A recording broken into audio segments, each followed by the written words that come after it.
Alright, how's it going, guys? Today we're going to be talking about the Vancouver Canucks and the recent news that they are very much targeting forward Peyton Krebs.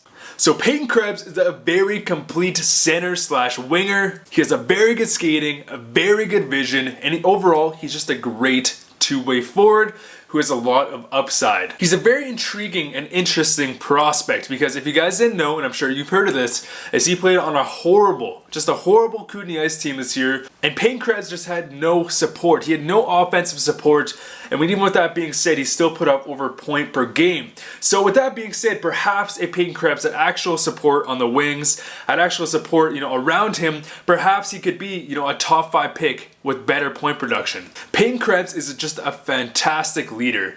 He has such a strong drive, such a strong compete level, if not the biggest compete level in this draft, to win and to really take charge of his team. Obviously it's very apparent with him, just taking lead and really giving it his all every single game, even with the Kootenay Ice being as bad as they were. He's definitely the type of character Vancouver Canucks would want on their team, and he's looking like, a great, BC prospect that the Canucks can build upon. So obviously the recent news is that Peyton Krebs tore his Achilles tendon, which is just obviously horrible news.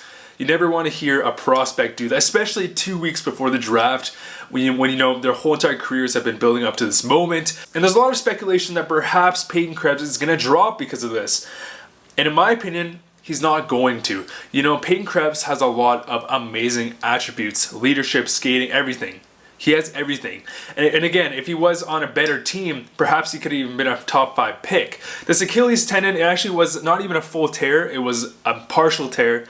He's going to be up to full status coming up to next year. So I don't believe it's going to affect his draft stock too much. Maybe if there's a team in around the 7 range that was more interested in him, and perhaps they are now, I don't think he's going to really slide past 10. Another thing to keep in mind, guys, is the Vancouver Canucks, especially picking at 10, they are not going to be picking up a guy who's going to be ready this year, not even next year. He could take another 1, maybe 2 years to develop until he becomes a full-time NHLer. So in terms of this Achilles, injury, this may not affect Vancouver's plan at all, because he most likely would not have played in the NHL next year anyways. And so Krebs just recently went into surgery, and it looks like he's going to be up to full-time status in about 4 months, just in time for the start of next season. If you guys didn't catch my series on who I believe the Vancouver Canucks should draft, Peyton Krebs was actually among the names I listed. Other names included Zegras and Boldy. But honestly, I think between Boldy and Krebs, they are the most ideal people we can pick up at the 10 range. Obviously, like I've said before, and I've really stressed it in my videos before, Vancouver Canucks are very much lacking wing support. We need to be drafting more pieces to help support our guys like Bo Horvat and Pettersson, who basically only have Brock Boeser as a solidified top 6 winger. So picking up another guy like Peyton Krebs, who in my opinion probably only has about top 2 upside, potential top 1, but I see him more as a secondary goal scorer who can play along Bo Horvat for the future. Who would actually, in my opinion, Peyton Krebs could actually be comparable to like a Bo Horvat. Bo Horvat kind of reminded me of a Peyton Krebs, besides the fact that, Bo Horvat didn't have, elite level skating in his draft, but very strong motor, very good compete level, very good leadership qualities. So Krebs would definitely very much complement a Bo Horvat. And just the Vancouver Canucks culture. Vancouver is really building a new, younger core culture, and Peyton Krebs definitely fits that role. There's also a bunch of rumors, flying around that perhaps Vancouver's going to be trading the Eriksson contract and picking up a Lucic. So what are my opinions on that? To be honest, guys, I think it's a great idea as long as we're getting other pieces in return. If it's just a straight 1-for-1, trade, I definitely think that is not good for the long-term success of the Vancouver Canucks.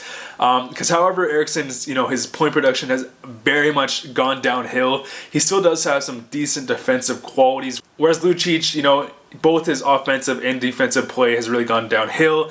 Obviously, he still has that physical play, but not something you want to be paying that much money for. However, if Vancouver were to pick up some other pieces in this, equation, perhaps that would be worth it. So one of the most common speculations going around right now is Vancouver would give the Edmonton Oilers Eriksson in the 10th overall pick for the 8th overall pick and Lucic. So we'd be getting rid of Eriksson, picking up Lucic, and also moving up 2 spots. So this isn't the worst idea, but, it's not the best idea. I think we'd actually be better off to grab other pieces, perhaps a 2nd, 3rd round pick on top. Those two spots, you know, it may be worth around a second pick. However, Vancouver is at a really good position at 10. There's still going to be so much talent available at 10. So I would say it's not the biggest priority. So another idea I kind of have is if we packaged in a Nikolai Goldobin, the 10th overall pick, and Eriksson, and sent it to Edmonton for the 8th overall pick, Puljujarvi, and Lucic. So that, in my opinion, would be a way better deal. Goldobin definitely has more proven secondary scoring than Puljujarvi. It's been established. So if we were, I'm not saying exactly what I just said should be the deal, but if we are somehow able to get Puljujarvi in return, get Lucic, and perhaps grab some other pieces, that would definitely be a way more intriguing trade. For as we know, Goldobin just has not been meshing well within Green's system. Puljujarvi has not been meshing well in just in the Edmonton Oilers systems just in general.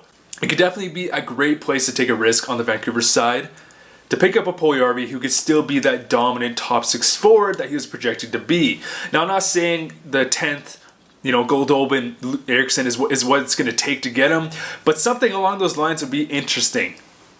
All I know is if we get rid of Eriksson's contract during the draft, you know, the whole entire building is going to erupt and I'm going to spill my popcorn. But anyways, guys, that's it for this video. Let me know what you guys think down below. Very excited. The draft is only about 11 days away. Super excited. Let me know what you guys think down below. See you guys later.